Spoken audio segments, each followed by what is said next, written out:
Good morning, everybody.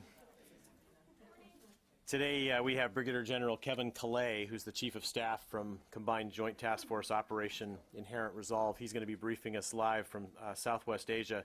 He'll make a few opening comments and then take your questions. We've got about 35 minutes for this briefing, so we'll call on you for questions. I think we're going to do this Phil Donahue style today. Roger over here is going to be walking around with the microphone. That'll enable the General to hear you a little better on the other end. If you wouldn't mind, please identify yourself and your organization since he cannot see you. But without any further ado, sir, we'll pass it off to you for any opening comments.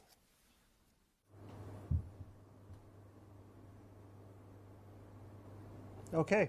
I appreciate that. Thank you. And thanks to everyone for attending.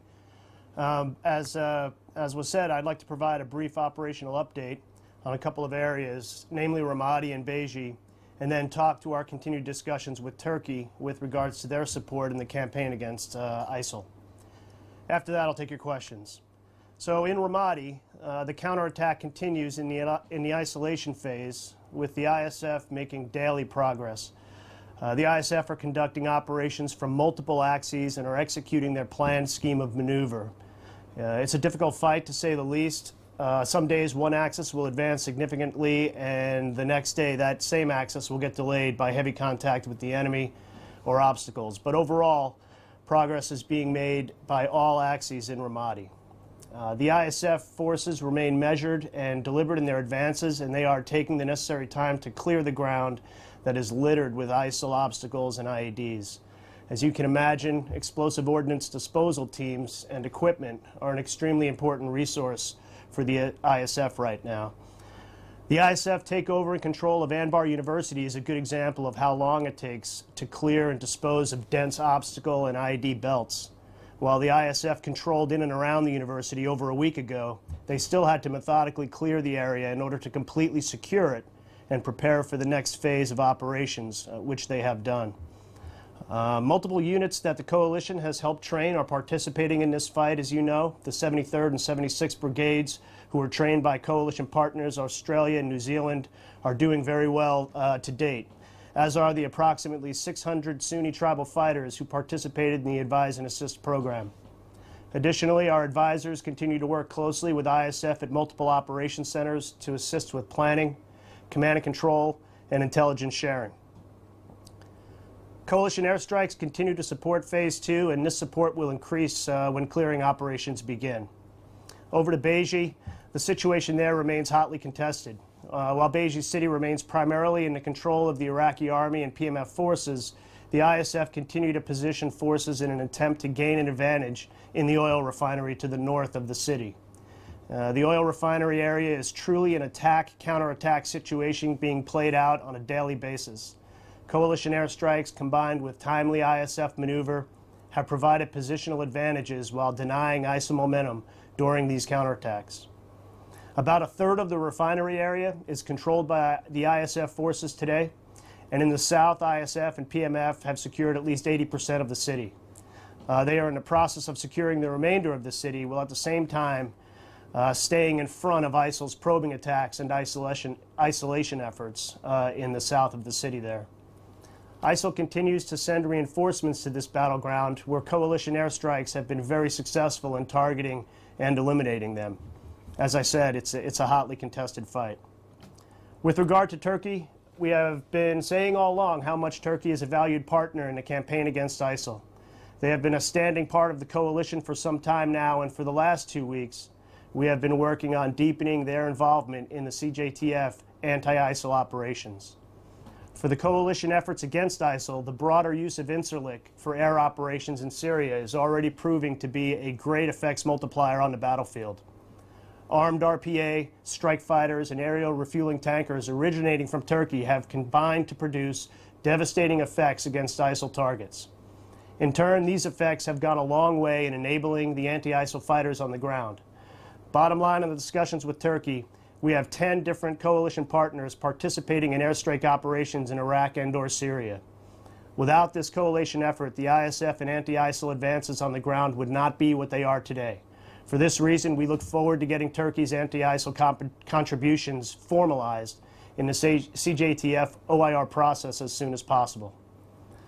Let me begin wrapping up by saying that ISIL in action today is a different enemy than it was a year ago. And I'll use a couple of examples from northern Syria to explain this, since I haven't talked about the northern fight yet. In all of northern Syria, ISIL fighters have been regularly targeted and killed by anti-ISIL forces and coalition airstrikes. This has led to a significant loss of physical territory and the denial of key movement corridors. Not only has this impacted their ability to conduct offensive operations, because they can't command and control as well, but it has also reduced their ability to govern and control the populace of once seized towns and cities. This loss of influence, operationally and over the Syrian populace, is no more apparent than what we saw in Tel Abyad in June of this year. The ISIL loss here led to the stagnation of their advances in this region. Hasaka is also a great example.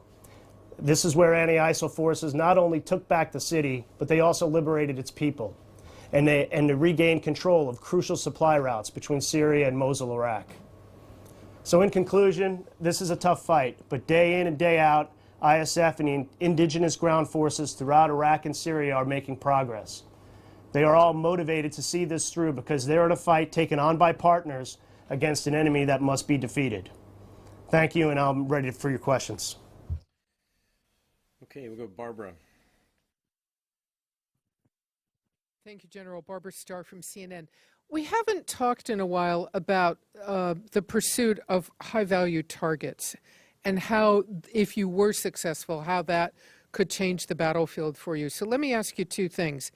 If you could get Baghdadi, and I assume he's still a target you want, so it's not hypothetical, if you could get to him and capture or kill him, what's your assessment on how that would change ISIS's abilities, strengths, what it would mean to the battlefield if you could get to Baghdadi? And secondly, you talked about northern Syria, what's your current assessment about how well dug in ISIS leadership is in Raqqa, since that is their self-declared capital? Thank you.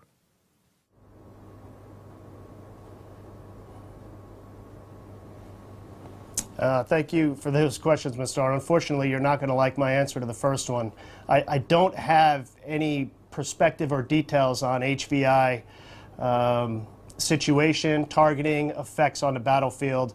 I can direct that question to the proper folks here in theater who can give you that answer. With regard to ISIS leadership in Raqqa, I think that how well they're dug in, Raqqa has been taking a beating for some time now. I think that will be seen when the YPG forces and the rest of the anti-ISIL forces in the north continue their advance south. And only then will we see how dug in they truly are. Tara. Thank you, General. Tara Kopp with Stars and Stripes. Is Turkey still hitting the PKK in Iraq? And do I have to hit a button so you can hear me? Can you hear me?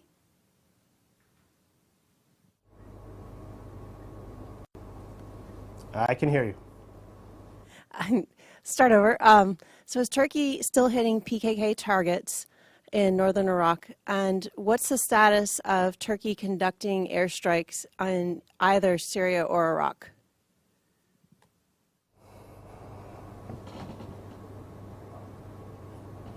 So, as I said in my opening statement, we are in discussions with Turkey right now to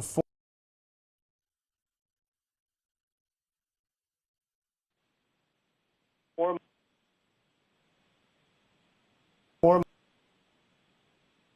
into CJTF their right to self-defense, and as part of the discussions, we are right to self-defense, and as part of the discussions, we are working with them to make sure that those.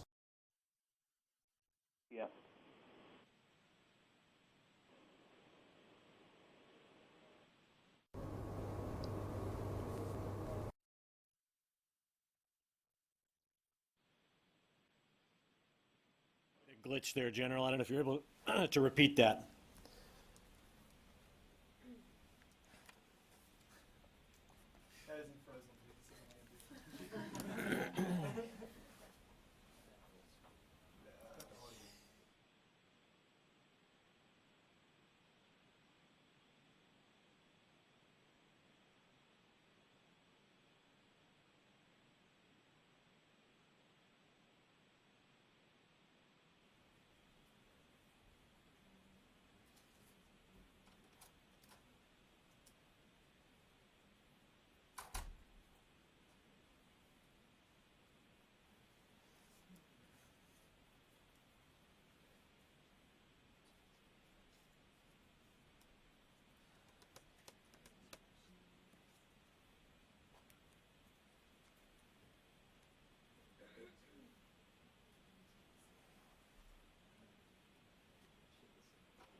Okay. We're fine with just sound. Okay, I've got you loud and clear. All right, sir, we got you back too. We lost you. If you wouldn't mind starting again, Tara Kopp had just asked you about Turkey contributions.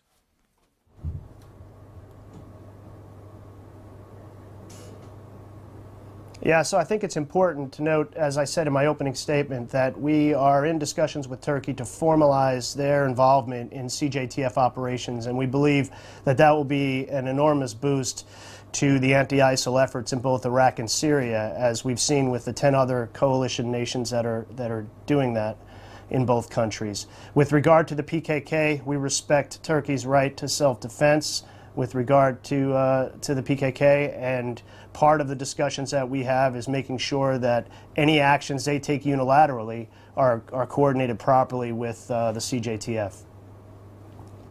Andrew. General, it's Andrew Tillman with Military Times. I'd just like to ask you for a brief operational update on Fallujah. If you could tell us, is the PMF a majority of the Iraqi forces operating in Fallujah right now? And are they clearing any areas? And if they are, do you have any evidence of any sort of sectarian retaliation on the part of the PMF that might be complicating the situation?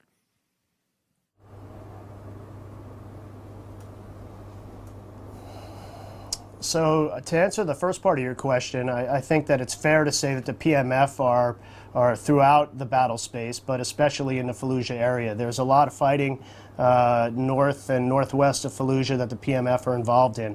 I don't have an answer to the second part of your question about sectarian responses. Christina. Hey, General, it's Christina Wong from The Hill. Thanks for doing this.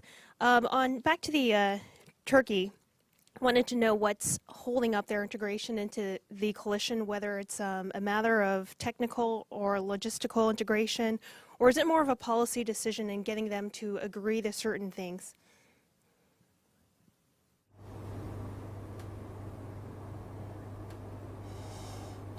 That's a very good question, Christina. I think that I'm not involved in the details of those discussions. I think that you can imagine that there are a lot of intricate air tasking order type of details that have to be worked out, whether that's airspace, air control, deconfliction of actions. They share a border with both Iraq and Syria, as you know, and so that complicates it a little bit more than folding in any of the previous coalition partners that don't share a border into the CJTF operations.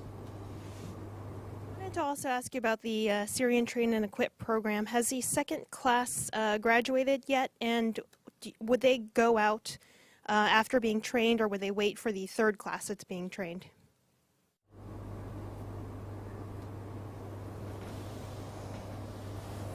Yeah, so thank you for that question. I don't have specific details on where they are in their training path and when exactly they will graduate, but as you mentioned, the second and third class, they are in training, and we see this as and also I would mention that the recruitment efforts for follow-on classes is very promising with regard to numbers.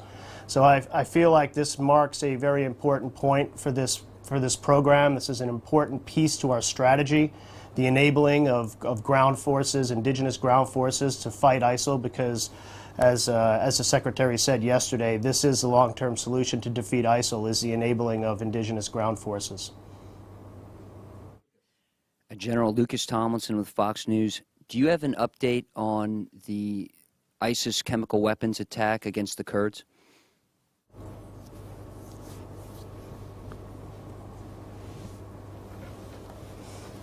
Yeah, you know what, thank you for that question, and I appreciate the opportunity to answer that. And I actually do have some information on that I can share with you since last Friday when we did one of these pressers. But first let me say that from a coalition perspective, we really don't need another reason to hunt down ISIL and kill them wherever we can and whenever we can.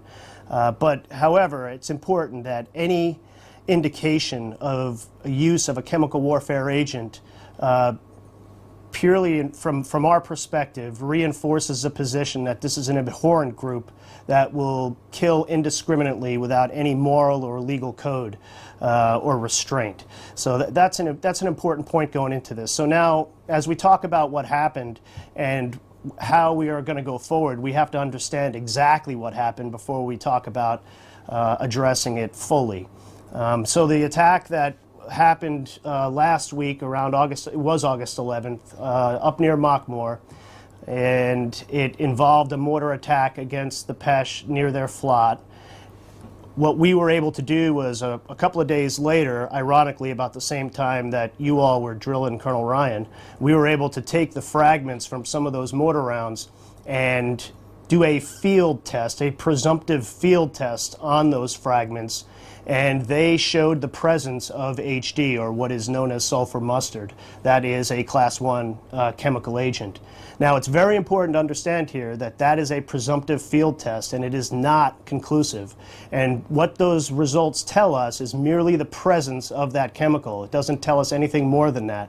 So it is going to take us a couple of weeks to do the full testing on those fragments to figure out exactly what was contained in or on those mortar rounds before we make a determination on exactly what it was, potentially how much it was, and maybe even where it came from.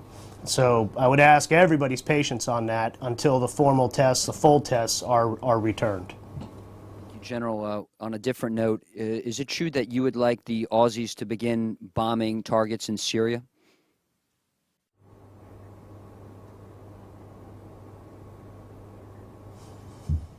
So me personally, no, I'm kidding. Hey, I said earlier we have 10 countries that are fantastic coalition partners in the airstrikes against in the campaign against ISIL. A couple of those countries are participating in both Iraq and Syria. I will let the governments of Australia and the coalition work through that and determine exactly how we can best utilize those forces. Their contributions to date have been enormous, and we look forward to future contributions by Australia if that's what they decide to do. Hey, General, Thomas Gibbons from the Washington Post here. Going back to Ramadi, it sounds like it's kind of turning into a bit of a drag-out fight. And there hasn't been that much mention of casualties on the Iraqi side of the house. What's your assessment on that? Are they high, low? If you can give me specifics, that would be great. And kind of dovetailing off that, what is the coalition's assessment of the ISF's morale on the ground?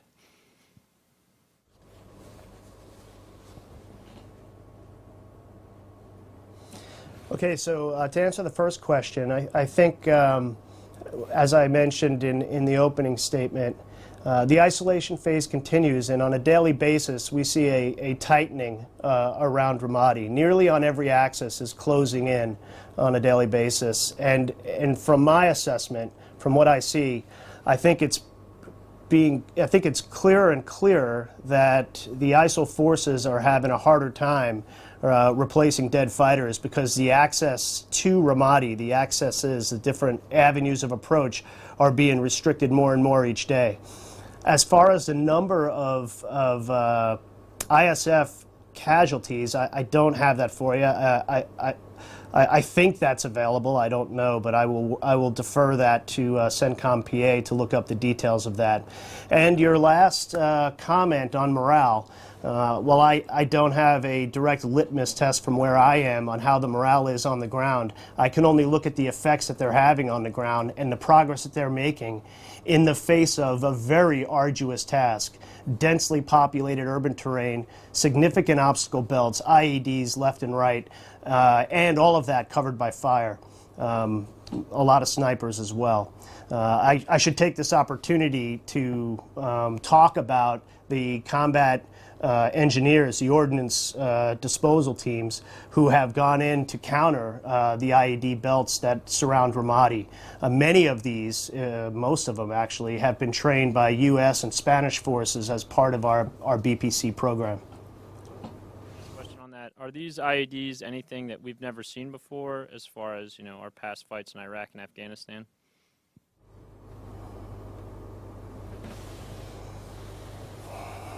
Another great question, and the best way I can answer that is to say that the IED threat is a global threat, and it constantly evolves. It's a point-counterpoint type of situation. When you figure out a way to counter IEDs, the enemy changes mostly their techniques and their procedures on how to employ them.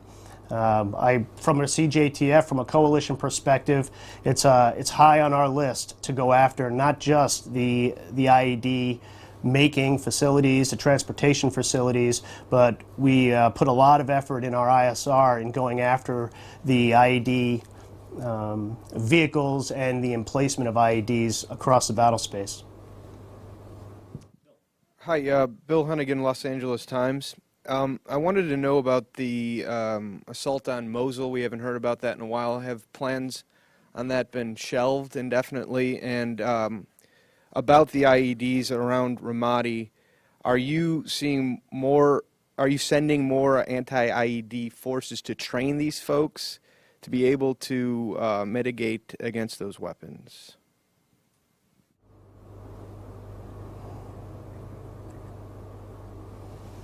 Okay, so the first question on Mosul, I would say that the counterattack on Mosul is not quote unquote shelved indefinitely.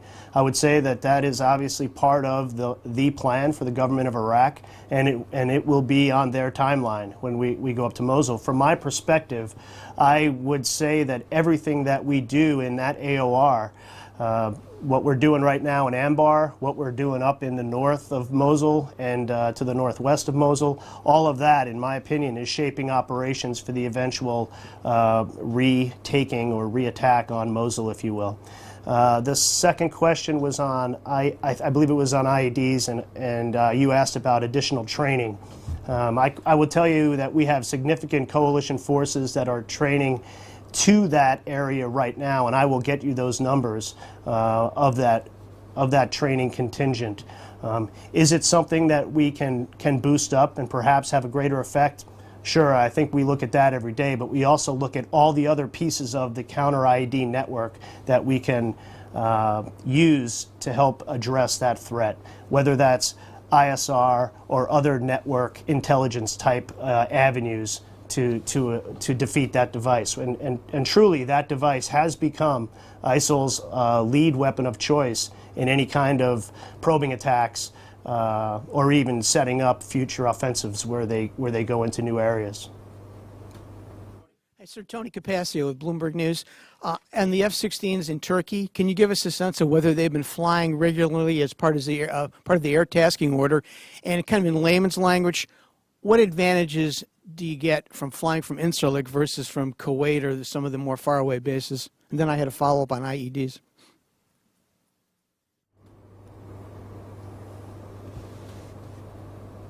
Sure.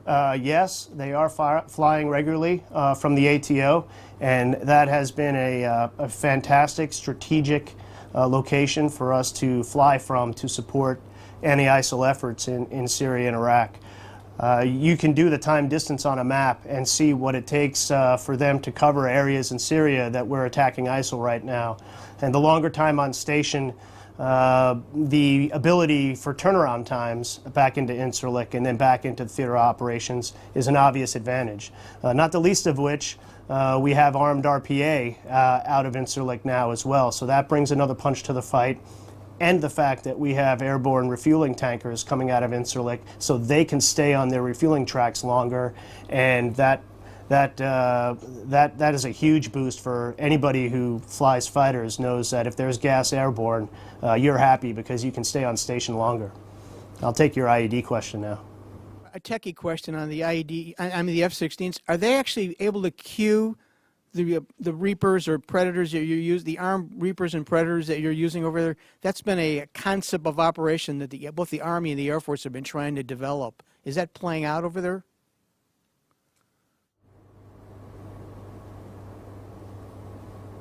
I'm sorry, I can't answer that question, but I will take that and get back to you if I can get you the details on that. It's a good. Okay, an IED question. During the height of the Iraq War, the first Iraq War, the one we just left in 2011, the National Reconnaissance Office developed a system called Red Dot to use some of their intelligence surveillance satellites to help with instantaneous or more instantaneous detection of IEDs. I've been told by the NRO that the Army is now using the red dot system to help with IEDs. They weren't sure if it's being used in Iraq, but is it, by the way?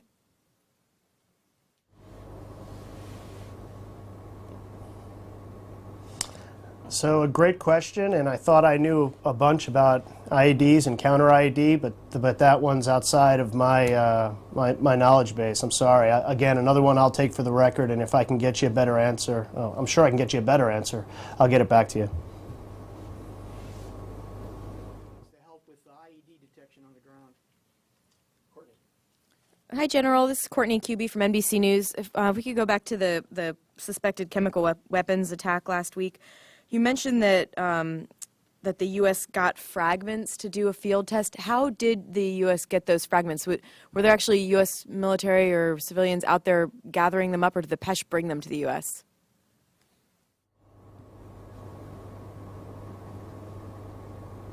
Yes, the PESH brought them back to basically a camp that's near one of the operations centers deep behind the FLOT, which is why it took a couple of days for us to be able to analyze those in the field. Concern about the chain of custody then, if it was several days after the attack and the U.S. weren't actually the ones who were there gathering up the fragments, is there any concern that the samples could have been tampered with, or that they aren't exactly, pure to be testing?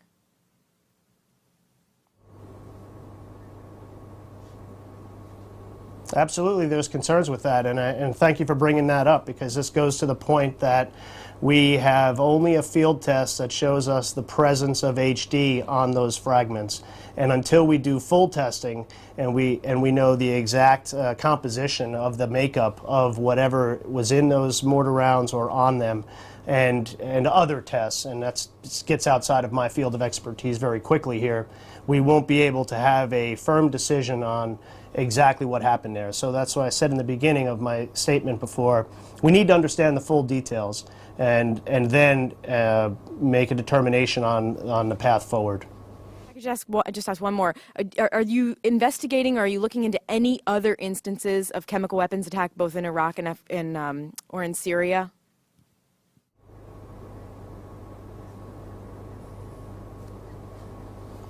I am not aware of any that we are investigating at this time, beyond the 11th of August attack that we had the positive field test on.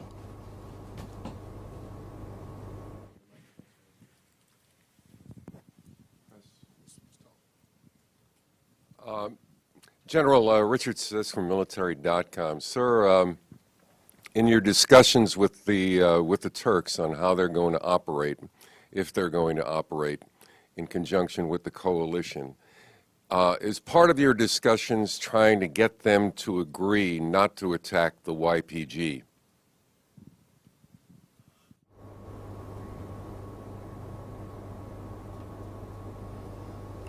So that's a great question. I appreciate it. I think the focus of the conversation with the Turks right now is to focus on anti-ISIL campaign that we are doing in Syria and Iraq. The YPG has come up in the past in earlier discussions. I think that the Turkish government understands our position on the YPG, that they have been a credible, reliable partner on the ground in the fight against ISIL in northern Syria, and I just leave it at that. I don't know any further details with regard to any kind of restrictions or qualifications in that area.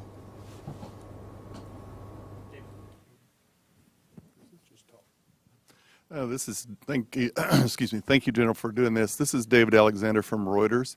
There was a significant jump in the number of munitions released per day in July. I wonder if you have any indication yet whether that has continued into August, and if you can explain why that may be happening, or if there's better targeting, for example, from the ground or something.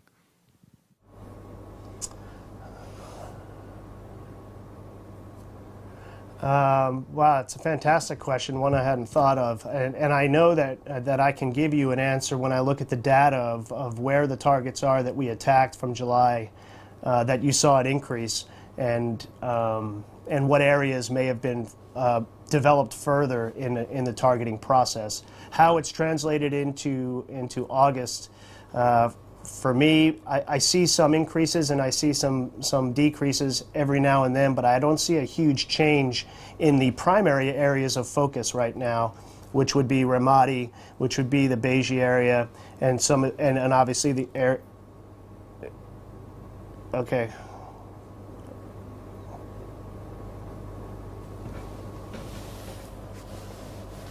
I don't know if they're hearing that feedback in the Pentagon. Are you hearing that? You're not hearing it?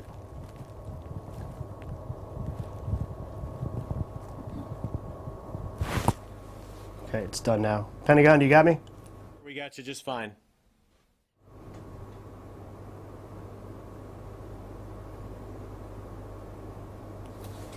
Somebody hung up a phone.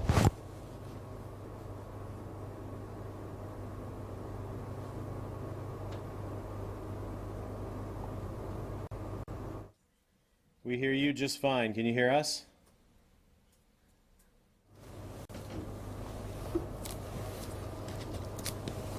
Can they see me?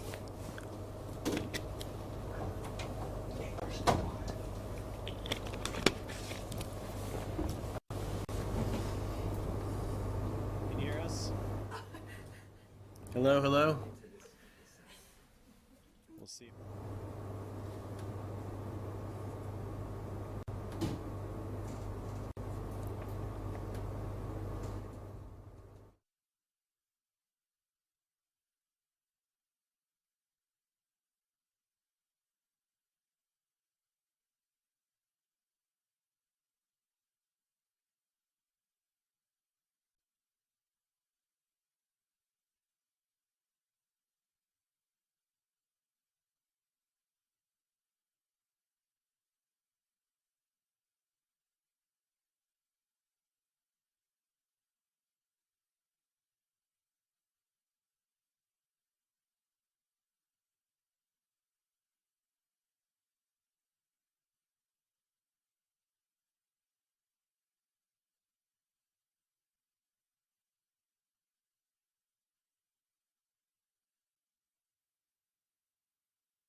We'll take anything. We'll take audio only.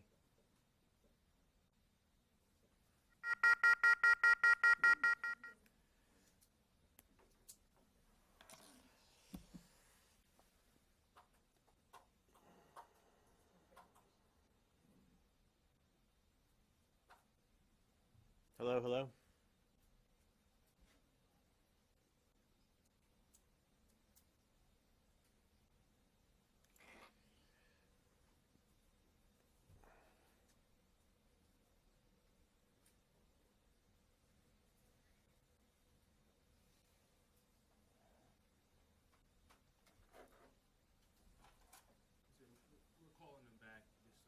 Okay. Yeah, he had a hard stop time of right now, so.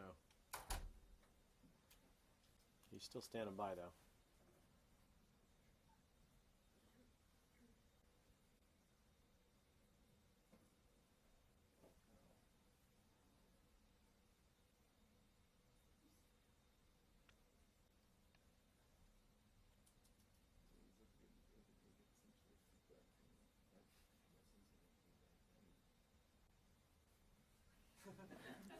Can you hear us? 1, 2, 3, 3, 2, 1. I was trying to dial back in. They dropped off. Okay. Are they seeing me divots-wise, or was it never on divots? Seeing you, sir. We're seeing you. Can you hear us?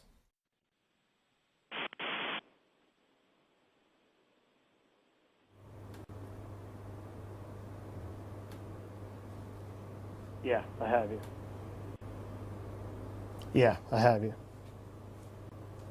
I know your time is short. Do you have time for 2 more?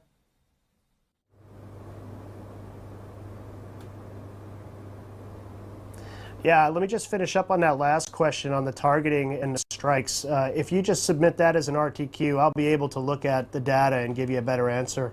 I started to talk myself into an answer there, and I should probably just look at the data for you. We're going to call it Louis. It's Louis Martinez with ABC News. I have a couple of follow-ups. When you talked about the chemical investigations, you said that there were no other ones ongoing, but there was an incident in Syria 2 weeks prior to the one that you mentioned that seemed to have been confirmed also as involving some kind of blistering agent. Was it the same kind of HD that we found on August 11th? And there was also an incident 2 days later to the August 11th one that was also being reported allegedly as involving chemical weapons.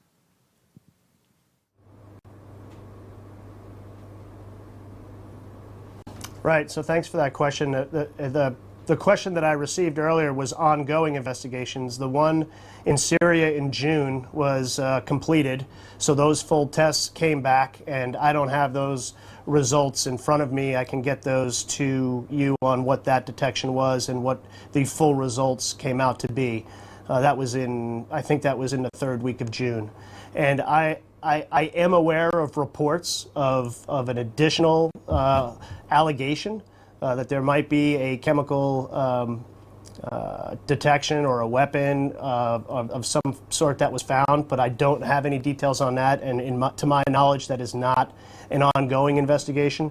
So I can look into that to see if there's something there, but I'm focused on what happened with the August 11th attack, because there again, we had a presumptive field test that came back with a positive indication for HD.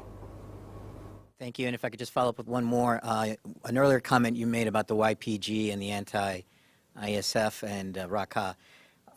Is the YPG capable of mounting an offensive against Raqqa to take that city?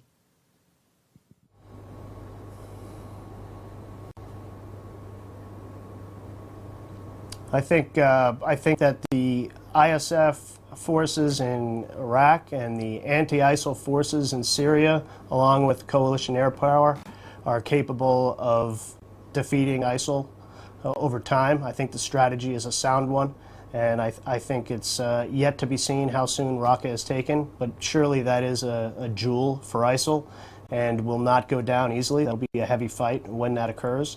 But I have all the confidence in the anti-ISIL forces and coalition and air power to defeat this threat that needs to be defeated.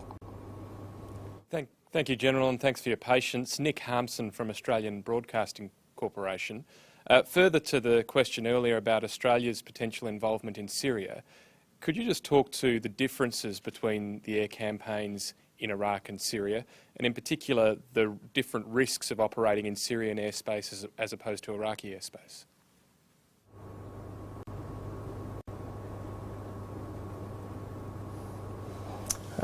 Those are great questions that they demand some detail with regard to how the CFAC prosecutes their ATO.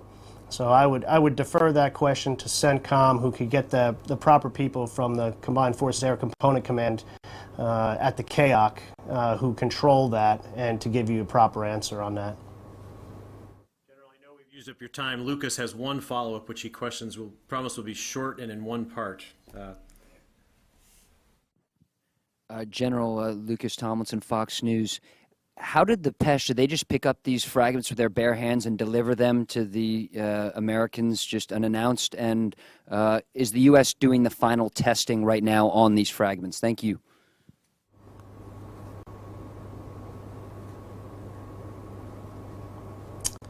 So I don't have the details on how the PESH transported those fragments back to the site where we did the field testing. I can get that.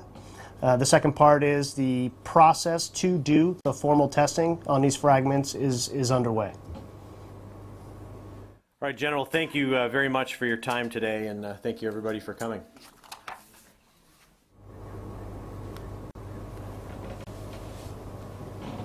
Thank you.